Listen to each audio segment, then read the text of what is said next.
Hello, j'espère que tu vas bien. Bienvenue sur ma chaîne. Je suis super contente de te retrouver aujourd'hui pour une nouvelle vidéo où on va parler maquillage des yeux, plus précisément des 6 erreurs à ne pas commettre lorsque tu te maquilles les yeux. Alors si c'est un sujet qui t'intéresse, eh bien ne bouge pas. Hello, j'espère que tu vas bien. Alors arrête-toi tout de suite et va sur Instagram pour me suivre, Baïssé Paris. Va me suivre absolument sur Instagram. Je fais des stories quotidiennes et tu as également des tutoriels maquillage en IGTV. Donc si tu veux voir plus de tutos make-up, plus de contenu de ma part, je fais également des unboxings en story. Va absolument me suivre sur Instagram, Baïssé Paris. Voilà, je te laisse regarder la suite de la vidéo. Si tu débarques sur ma chaîne, eh bien, tout d'abord, je te souhaite la bienvenue. Bienvenue à toi. Je me présente, je m'appelle Baïssé, je suis coach make-up et je suis là pour t'aider à mettre en valeur ta belle peau noire et révéler cette femme puissante que tu es. Alors, si c'est quelque chose qui t'intéresse, considère sérieusement à t'abonner sur cette chaîne. Ne fais pas que regarder, la petite action, mais alors la petite action que je te demande juste de faire si mon contenu te plaît et que surtout ça t'apporte de la valeur dans ton quotidien. Abonne-toi à cette chaîne. Alors juste avant de rentrer dans le vif du sujet, je t'ai préparé un guide gratuit que je te conseille vraiment de télécharger si tu es perdu un petit peu dans tous les pinceaux qu'il peut avoir en termes de make-up. Je t'ai concocté un guide où je t'ai répertorié vraiment les pinceaux de base lorsque tu débutes en maquillage à avoir, que ce soit pour les pinceaux visage ou alors pour les pinceaux pour les yeux, etc. Je t'ai mis tout ça dans un joli petit guide que je t'ai préparé rien que pour toi. Donc vas-y, je t'ai mis le lien en description, c'est sur www.baisseparis.com/pinceau. Vas-y, c'est pour toi que je l'ai fait, alors ne te gêne pas, fais-toi plaisir, c'est totalement gratuit. Alors dans les 6 erreurs que je vais partager avec toi, c'est vraiment, en tout cas moi en tant que coach make-up, avec toutes les analyses maquillage que j'ai pu faire ou décryptage auto-maquillage, etc. Ou même les photos que vous m'envoyez spontanément, il y a vraiment, si tu veux, j'ai extrait 6 erreurs qui pour moi reviennent le plus souvent, surtout lorsque tu débutes en maquillage et je voulais vraiment, partager tout ça avec toi. Alors comme tu peux le remarquer, je me suis pas maquillée les yeux, pour la simple et unique raison que je vais faire justement la démonstration. Donc d'un côté, on va faire, si tu veux, les erreurs que j'ai l'habitude de voir et de l'autre côté, je vais te montrer la bonne manière d'appliquer justement ton fard à paupières. Alors la première erreur que je remarque lorsque tu te maquilles les yeux, c'est de ne pas venir corriger tes paupières avant. Et quand je parle de corriger, je parle vraiment de corriger. C'est-à-dire que c'est pas forcément le fait de mettre une base de fard à paupières parce que tu as différents types de bases. Donc oui, mettre une base de fard à paupières, mais vraiment dans notre cas, je vais vraiment insister sur le terme de corriger. Parce que si je te disais juste, oui, tu dois mettre une base de fard à paupières, simplement ce que tu peux aller faire, voilà, tu vas en magasin, tu vas acheter une base de fard à paupières, tu mets et puis voilà. Sauf que quand tu regardes, tu as quand même beaucoup de bases de fard à paupières, une fois que tu les appliques quand même qui sont transparentes, d'accord?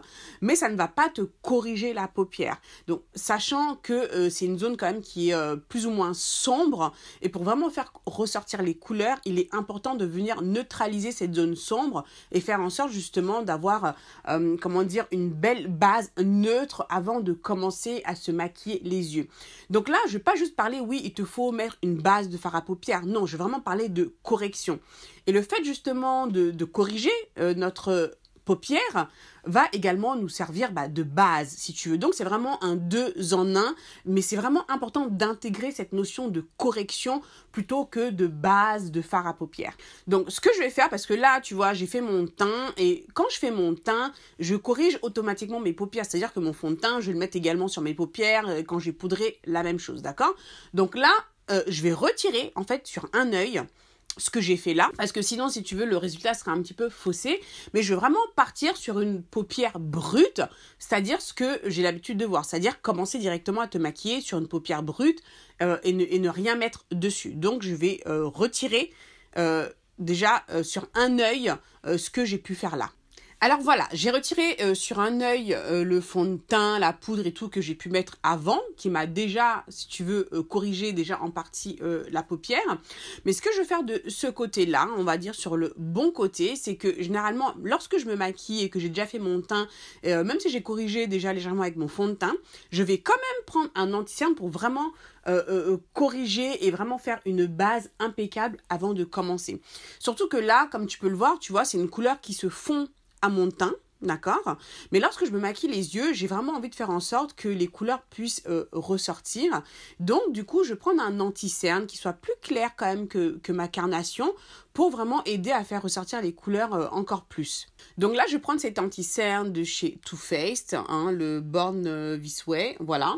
Et je vais utiliser ça, en fait, comme base de fard à paupières et également comme correcteur. Et c'est la teinte Toffee. De toute façon, je mettrai en description les produits que je vais utiliser comme je le fais systématiquement.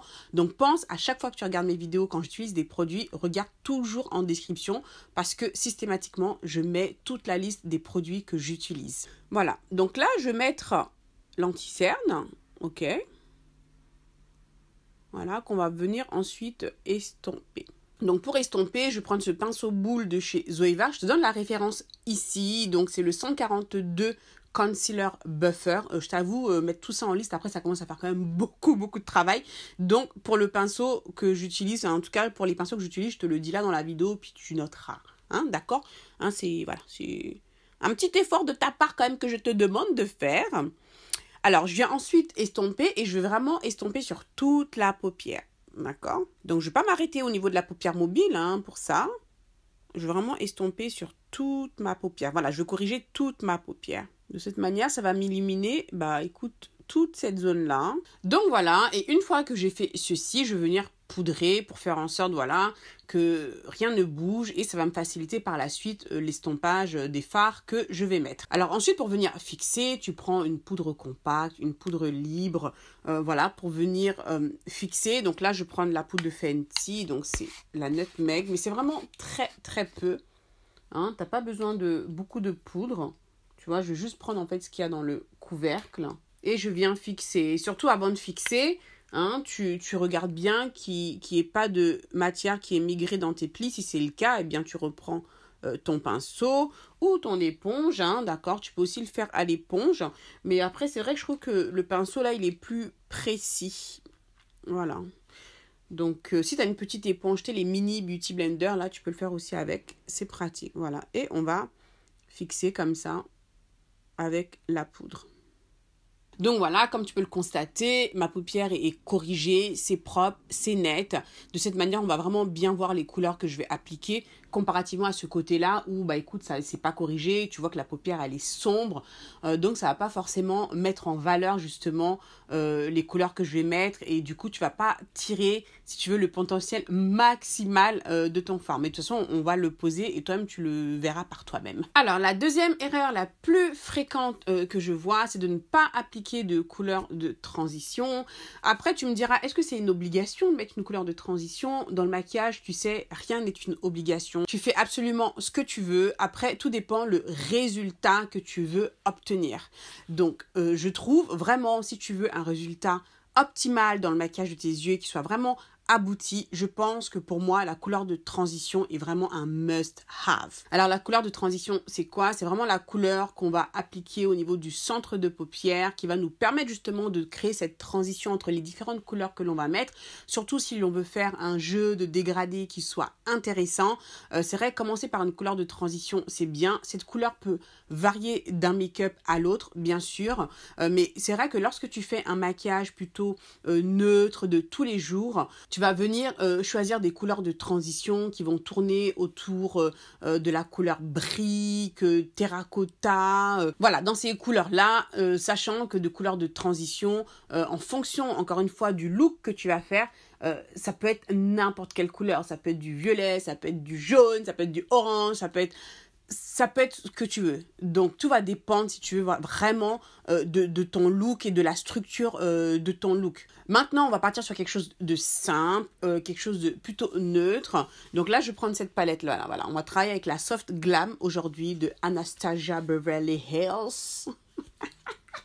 Alors, lorsque je regarde cette palette, il y a tout de suite une couleur qui me saute aux yeux en ce qui concerne la couleur de transition. Et c'est cette couleur-là qui se trouve juste ici, qui s'appelle Sienna. Voilà, après cette couleur peut être différente en fonction de ta carnation. Si tu es vraiment très très clair de peau, tu peux utiliser cette couleur qui est juste à côté, qui s'appelle Burnt Orange. J'allais dire orange. Donc, burnt orange que tu peux utiliser en transition si tu as vraiment une carnation bien plus claire que la mienne. Voilà. Et tu peux mélanger également les couleurs entre elles pour vraiment trouver un juste milieu. Donc, pense toujours que tu peux mélanger les fards entre eux. Tu as également cette couleur-là juste au-dessus qui s'appelle orange soda également. Voilà, si tu es vraiment très très clair, chabine ou quoi, tu peux utiliser également cette couleur-là en transition. Moi, en ce qui me concerne, voilà, je vais vraiment me diriger vers Sienna pour pouvoir faire ma transition. Donc ensuite là, je vais venir avec mon pinceau. Donc ça, c'est un pinceau estompeur, c'est le E40 de chez Sigma, plutôt évasé, qui va permettre justement de bien diffuser le pigment en centre paupière. Voilà, il me semble que de toute façon, je l'ai mis également dans le guide pour les pinceaux. Télécharge-le, franchement, c'est un petit guide qui va vraiment t'aider. Voilà, j'ai mis ma couleur sur mon pinceau et ensuite, je viens en centre paupière diffuser cette couleur. On ne vient pas concentrer la couleur. Voilà. T'en reprends en fonction de l'intensité que tu veux donner à ta couleur de transition. Et tu viens comme ça, au fur et à mesure, construire la couleur. Donc voilà, j'ai appliqué ma couleur de transition. Donc tu vois, ça réchauffe déjà un peu la paupière. Donc ça va vraiment être, si tu veux, le début pour construire au fur et à mesure notre dégradé, lorsqu'on a envie de faire un dégradé, ou du moins d'avoir un maquillage des yeux qui soit abouti. Comme tu peux le voir, à ce stade, je n'ai toujours rien fait sur cet œil-là. Donc, tu vois que déjà, il y a 2 étapes qui ont été sautées, que ce soit donc au niveau de la correction et au niveau de la couleur de transition. Ensuite, la 3e erreur la plus fréquente que je constate, c'est vraiment un problème d'estompage. C'est-à-dire que les fards ne sont jamais suffisamment estompés. Donc, on va poser le fard et on va pas vraiment prendre le temps justement de l'estompage. C'est vrai que l'estompage, c'est, si tu veux, un processus qui est souvent sous-estimé. C'est vrai que c'est quelque chose qui peut prendre du temps en fonction du résultat que tu veux avoir, mais c'est vrai que, ça ne veut pas dire que je vais rester 5 minutes en train d'estomper, mais ça demande quand même un temps minimum pour vraiment avoir quelque chose d'optimal. Après, bien sûr, tu vas pas passer autant de temps à estomper en fonction des couleurs que tu vas utiliser. Plus tu vas aller vers les couleurs foncées, plus cela va te prendre du temps à estomper. Donc voilà, encore une fois, ça dépend. Mais en fonction des couleurs que tu vas utiliser, faut vraiment que tu prennes le temps de l'estomper de manière à ce que ça puisse bien se fondre, de manière à ce que le pigment puisse bien se diffuser et que le résultat sera joli. Donc en fait, ce que je vais faire, c'est que du coup, sur un côté, je vais limiter l'estompage pour que tu puisses voir la différence entre un fard qui a été estompé correctement et un fard justement qui n'a pas été estompé correctement. Alors la 4e erreur que j'ai remarquée, c'est de ne pas différencier le fard mat du fard irisé. C'est-à-dire que t'en as qui vont placer le fard irisé de la même manière qu'elle placerait un fard mat en fait. Or, ce sont 2 finis qui sont différents et on va pas les utiliser de la même manière en fonction de notre objectif et du résultat que l'on souhaite obtenir. Alors, on va cette fois-ci commencer de ce côté-là, donc cet œil qui a été un peu délaissé, mais bon, normal, puisqu'on a sauté quand même des étapes qui n'ont pas été faites. Alors là, je vais appliquer du fard irisé. Je vais te montrer la manière dont je vois que le fard irisé a été utilisé. Alors, le fard irisé contient des pigments réflecteurs, donc c'est pas forcément quelque chose justement qu'on va venir placer en centre paupière parce que ça va vraiment refléter la lumière. Et lorsqu'on travaille le centre paupière, le creux paupière, on veut plutôt apporter de la profondeur et de la dimension. Donc, c'est vraiment là où on va utiliser des fards mat, plus foncés que la couleur qu'on vient de mettre, enfin dire que la couleur de transition. Sauf que moi, ce que je constate, c'est que le fard irisé va être utilisé comme un fard mat et en transition. D'accord? Donc, c'est-à-dire que là, je vais prendre... Alors, quelle couleur je vais prendre? On va prendre le doré, là. Voilà, on va prendre cette couleur. Voilà, comme ça, on va bien voir, qui s'appelle bronze. Voilà, qui est là. Et du coup, le fard irisé aussi, il va pas être appliqué avec le bon pinceau. C'est-à-dire qu'on va prendre carrément un pinceau estompeur qui va diffuser justement le fard et qui va vraiment le mettre sur une large partie. Et c'est vraiment pas du tout ce qu'on a envie de faire lorsqu'on va utiliser une couleur irisée. Donc, je prends de la couleur bronze avec mon pinceau estompeur et je vais venir l'appliquer sur cette paupière-là. Voilà. Donc, le fard irisé va être appliqué. Voilà, va être diffusé comme ça au niveau du centre paupière. Voilà. Il sera mis également sur la paupière mobile, on va en mettre. Mais déjà, voilà, ça c'est vraiment la grosse erreur que je vois. Où le fard irisé, voilà, il est vraiment diffusé. Et tout de suite, voilà, Tom, tu peux voir que c'est pas forcément super joli, quoi. Voilà, et je pense ne rien exagérer quand même quand je fais ça, parce que ça, honnêtement, je l'ai vu plusieurs fois. Après, bien sûr, si tu fais des maquillages artistiques, thématiques, ou même tout ce qui est de type éditorial, oui, tu peux te permettre de faire ce type de maquillage-là et vraiment de partir sur quelque chose, on va dire, de non conventionnel. Mais après, là, je parle vraiment pour la femme de tous les jours, voilà, la manière dont tu vas te maquiller tous les jours pour aller bosser, voilà, dans ta vie, dans ton quotidien. Alors du coup, je vais utiliser le même pinceau pour le mettre sur ma paupière mobile, pour tenter de le mettre sur ma paupière mobile, parce qu'encore une fois, c'est pas le pinceau adéquat pour venir placer de la couleur sur la paupière mobile. Mais bon, souvent, tu vois, il y a un problème aussi d'outils où on ne va pas utiliser les bons pinceaux en fonction de ce qu'on a envie de faire.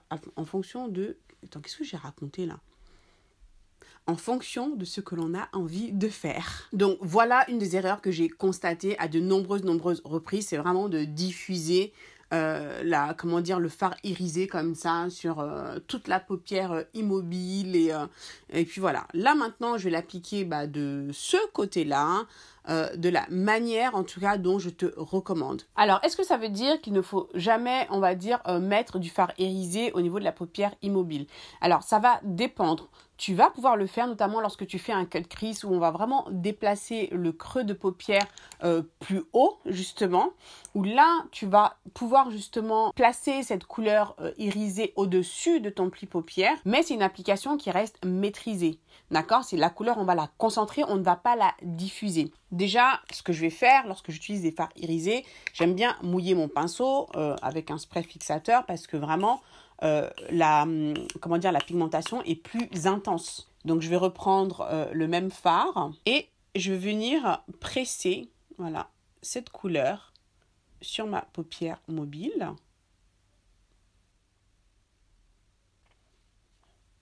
Voilà, donc tu vois, mon pli paupière se trouve là. De toute façon, lorsque je vais ouvrir les yeux, le fard va transférer naturellement au-dessus. Donc, on va venir appliquer le fard légèrement au-dessus, tu vois, de mon pli paupière.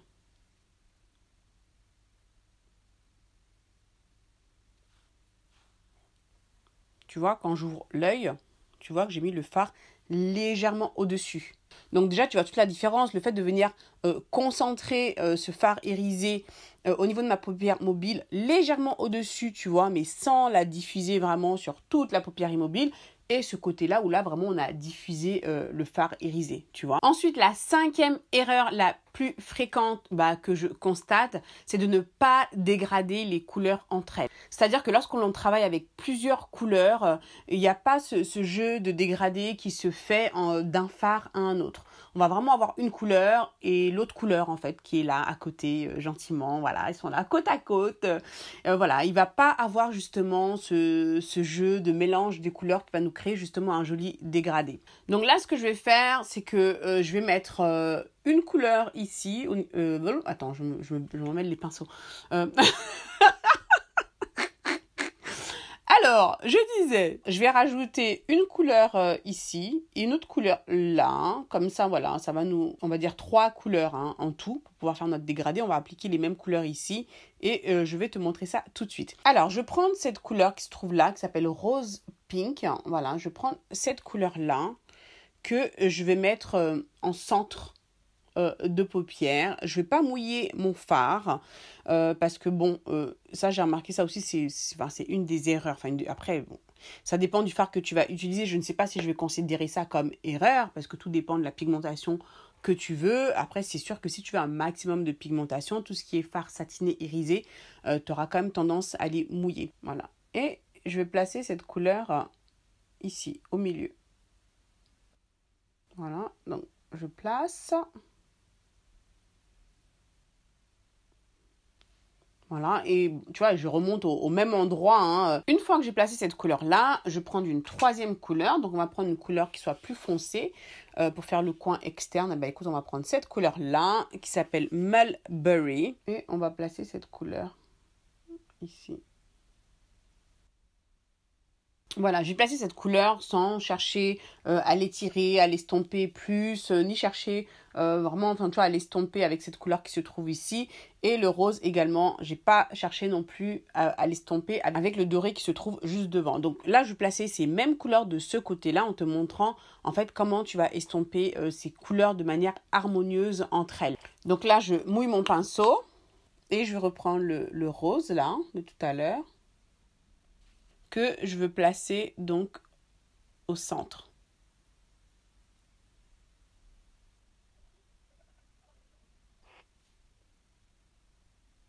Voilà, ensuite ce que je vais faire, c'est que je vais reprendre un tout petit peu le doré que j'ai mis à côté et je vais venir comme ça légèrement au niveau des bords, le rajouter légèrement pour qu'il puisse se chevaucher légèrement avec le rose juste à côté.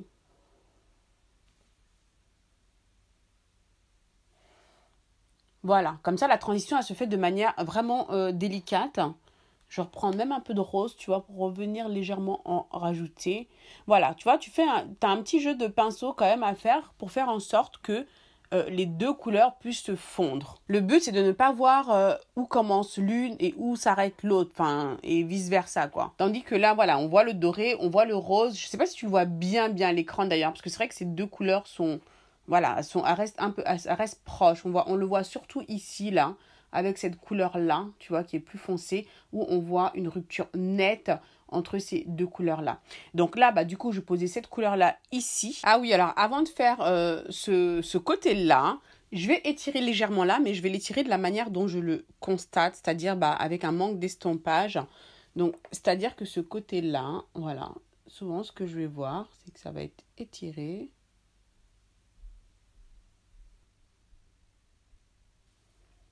Voilà. Et encore, ce pinceau, il est bien, hein, parce qu'il te fait le boulot, en fait. Hein. C'est qu'il est évasé d'une façon que quand tu l'appliques, il te l'estompe légèrement. Ça, c'est le quoi? C'est le 227 Luxe Soft Definer de chez Zoeva, toujours. Attends, change de pinceau, parce que là, il me l'estompe un peu. Non, c'est pas ça que je veux. Voilà, la façon dont moi je le vois. Voilà. C'est beaucoup plus défini que ça, en fait. Où là, voilà, ça va pas être estompé du tout à cet endroit-là. Voilà. Et le truc, voilà, c'est ça. Donc, il y aura un trait comme ça, ce sera bien net, bien franc. Et il n'y aura pas ce côté diffus à cet endroit-là. Bah, ensuite, je reprends cette couleur-là. Voilà. Donc ça, je vais prendre un pinceau quand même qui soit plus précis pour vraiment faire le coin externe. Donc ça, c'est le Luxe Petit Crease de chez Zoeva. Et je vais venir placer cette couleur. D'abord, voilà, je la pose de manière localisée. Voilà. Et légèrement, je vais l'étirer vers l'extérieur.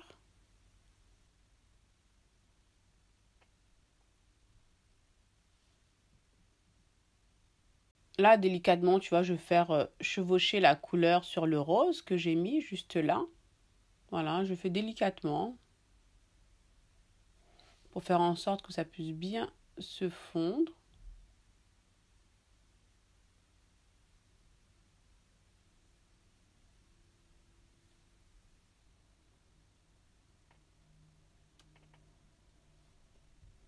Voilà, et là, je vais étirer légèrement la couleur en estompant bien.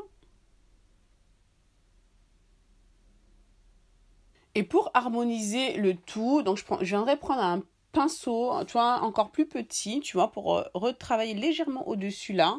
Donc ça, c'est le Luxe Define Crease, toujours avec la même couleur, d'accord?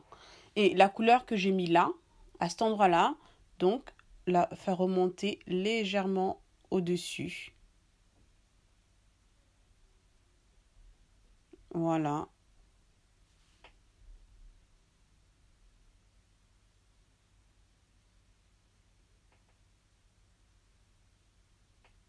Voilà, et tu vois, je prends bien le temps, tu vois, d'estomper légèrement le bord, toi, pour éviter d'avoir un trait comme ça bien défini, mais plutôt d'avoir quelque chose de diffus. Voilà. Et mon pinceau, tu vois, je veux vraiment le frôler en fait. Tu vois, je ne vais pas appuyer fort dessus, mais vraiment avoir un mouvement très délicat pour faire en sorte que le fard se diffuse. Donc tu vois que le fini il est beaucoup plus harmonieux. Bon là de toute façon, enfin tu vois, j'ai même plus de place ici. Même si j'avais envie de travailler un petit peu plus, j'ai même plus de place puisqu'on a vraiment fait remonter le fard irisé beaucoup trop haut. Alors ensuite je vais mettre juste du mascara avant d'en venir à la 6e erreur. Bon ça le mascara tout le monde sait à peu près faire.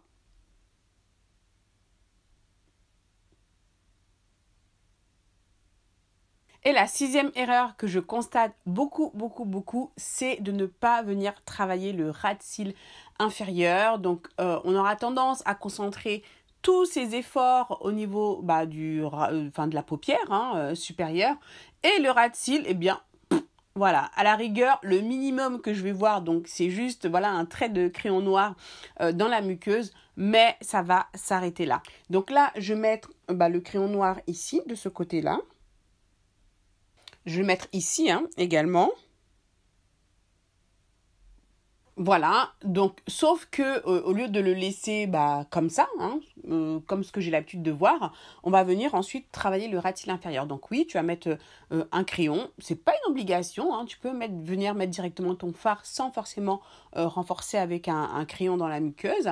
Mais si tu mets ton crayon noir ou marron, peu importe, au lieu de t'arrêter là, je trouve quand même que le fait de pousser un petit peu plus loin le maquillage et vraiment dans son aboutissement, je trouve quand même que c'est plus joli de connecter le bas du regard avec le dessus. Et pour moi, on a vraiment, si tu veux, un maquillage des yeux qui est abouti. Voilà, plutôt que de s'arrêter juste au trait de crayon noir dans la muqueuse et puis basta. Je pourrais très bien m'arrêter là, mais tu vas voir que quand même que lorsqu'on vient retravailler le ras de cils inférieur, le rendu il est quand même beaucoup plus joli que si je le laissais comme ça. Alors tu te poses la question, ok alors mais quelle couleur est-ce que je vais mettre justement au niveau de mon ras de cils inférieur? Alors pour faire simple, tu peux soit reprendre ta couleur de transition, ou alors la couleur que tu as posée ici en extérieur, d'accord, tout simplement.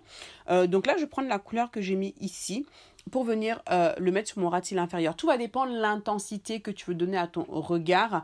Si tu veux un effet plus smoky, plus intense ou même plus pour un maquillage du soir, à ce moment-là, tu vas prendre cette teinte qu'on a mis ici en intensité que tu vas venir mettre au niveau de ton ras de cils inférieur. Mais si tu veux quelque chose d'un petit peu plus discret, à ce moment-là, tu vas plutôt prendre ta couleur de transition, tu vois, la couleur qu'on a mis en transition qui va être plus subtile, que tu vas venir mettre ici au niveau de ton ras de cils inférieur. Tu peux mettre également les deux. Voilà, il n'y a pas de limite. Mais voilà, on reste simple. Donc là, je vais quand même venir prendre cette teinte d'intensité pour donner quand même un petit côté smoky à mon look.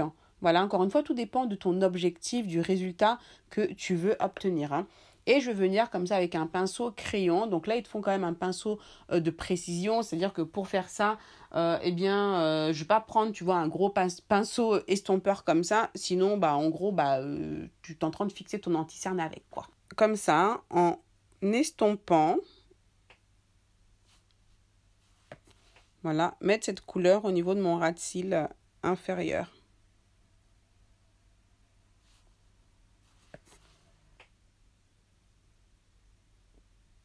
Donc, tu vois la différence. Là, pour moi, le look, tu vois, il est plus abouti. Au niveau du ras de cils inférieur, on a ce rappel qu'on retrouve au niveau de la paupière supérieure. Donc, voilà, c'est harmonieux, c'est joli. Tandis que là, bon, tu vois, on n'a pas de rappel en dessous.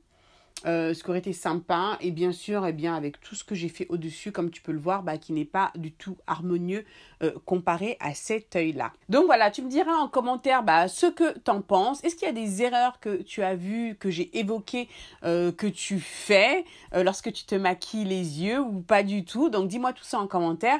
N'oublie pas, télécharge ton guide gratuit donc sur les pinceaux de base. En tout cas, si tu débutes en maquillage, c'est vraiment un guide qui te sera très utile où je t'ai répertorié les pinceaux pour le teint, pour les yeux, voilà, les différents types de pinceaux. Voilà, si tu constitues ta trousse de maquillage, mais que tu as besoin également des outils, forcément, pour accompagner cette trousse de maquillage, parce que quand tu te maquilles, tu vois, les pinceaux ont leur importance aussi. C'est important vraiment d'avoir le bon matériel. Donc, je t'ai mis vraiment dans ce guide-là, voilà, des bons pinceaux, bon rapport qualité-prix qui, je pense, te seront très utiles. Donc, je t'ai mis le lien juste en dessous en description. C'est sur www.bycparis.com/pinceau. Vas-y, c'est pour toi que je l'ai fait. Donc, écoute, fais-toi plaisir. J'espère vraiment que cette vidéo, écoute, t'aura plu et que surtout, qu'elle te soit utile lorsque tu vas te maquiller les yeux, que tu puisses voir justement les erreurs à éviter. Donc encore une fois, voilà, dis-moi en commentaire s'il y a des choses que tu as vues, que tu as tendance à faire et si vraiment, voilà, ça t'a appris quelque chose en tout cas en ce qui concerne les erreurs lorsque tu te maquilles les yeux. Merci d'avoir regardé cette vidéo jusqu'au bout. Moi, je te fais plein de gros bisous comme d'habitude. Prends soin de toi et je te dis à très vite pour la prochaine vidéo. Ciao, ciao!